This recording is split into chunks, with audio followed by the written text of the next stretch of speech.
নমস্কার বন্ধুরা, আজকের রেসিপি হলো ছোট আলুর দম। ছোট আলুর দম বানানোর জন্য আমি এখানে বেশ কিছু ছোট আলুকে প্রেসার কুকারে 2টো সিটি দিয়ে সেদ্ধ করে নিয়েছি। এই যে দেখুন ভালোভাবে সেদ্ধ হয়ে গেছে। এইবার খোসা ছাড়িয়ে ভালোভাবে পরিষ্কার করে নিয়েছি আলুগুলোকে। এবার কড়াইয়ের মধ্যে অল্প তেল দিয়ে আমি আলুগুলোকে ভেজে নেব।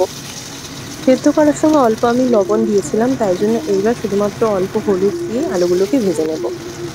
এই যে আলুগুলো দেখুন হলুদ হয়ে গেছে, এবার এগুলোকে কড়া থেকে তুলে রাখবো। আর এই আলুর দমটা বানানোর জন্য আমি এখানে পেঁয়াজ, টমেটো, লঙ্কা, আদা রসুন বাটা নিয়ে নিয়েছি এবং তার সাথে হলুদ, লঙ্কার গুঁড়ো এবং অল্প একটু জিরের গুঁড়ো নিয়েছি। এইবার তেল গরম হয়ে গেলে তার মধ্যে একটু গোটা জিরে ফোড়নে দিয়ে দিলাম। এবার জিরেটা ভালো করে ভেজে নেব।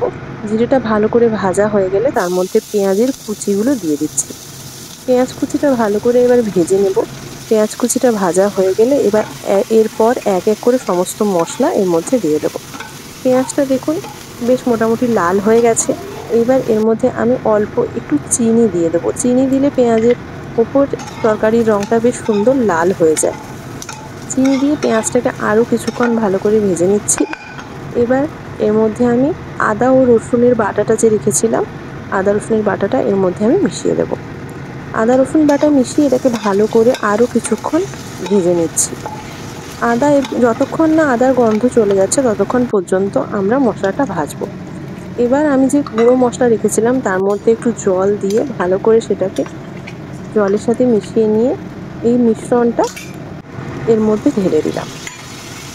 এবার মশলাটাকে ভালো করে আর একটু কষিয়ে নেব। এই কষানো মশলাটার মধ্যে এবার আমি টমেটোর কুচি এবং লঙ্কার কুচিটা মিশিয়ে দেব।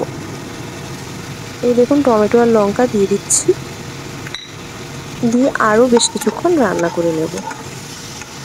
এইবার এর মধ্যে আমি লবণ দিয়ে দেবো। কিছুটা লবণ দিয়ে দিলে টমেটোটা ভালোভাবে সেদ্ধ হয়ে যাবে। এইবার আমি এই মশলাটা ঢাকা দিয়ে অল্প কিছুক্ষণ রান্না করে নেব। ঢাকা দিয়ে দিলে তাড়াতাড়ি মশলাটা কষে যায়। এই দেখুন মশলা থেকে তেল বেরিয়ে গেছে। এইবার আমি এর মধ্যে জলটা দিয়ে দেব। জলটা পরিমাণ মতো মিশিয়ে দিচ্ছি। জল দেওয়ার পর বেশ কিছুক্ষণ ফুটতে দেব। এখন গ্যাসের ফ্লেম আবার মিডিয়ামে রেখে অল্প কিছুক্ষণ তরকারিটা ফুটিয়ে নেব। এবার এর মধ্যে আগের থেকে ভেজে রাখা আলুগুলো দিয়ে দিলাম। দিয়ে বেশ কিছুক্ষণ তরকারিটা এবার আরও 10 মিনিট মতো ফুটিয়ে নেব। এবার এর মধ্যে অল্প আমি একটু গরম মশলা দিয়ে দিচ্ছি। এবার আমি গ্যাসের আঁচটাকে কমিয়ে ঢাকা দিয়ে অল্পক্ষণ রান্না করে নেব। এবার দেখুন ছোট আলুর দম পরিবেশন করার জন্য একদম তৈরি।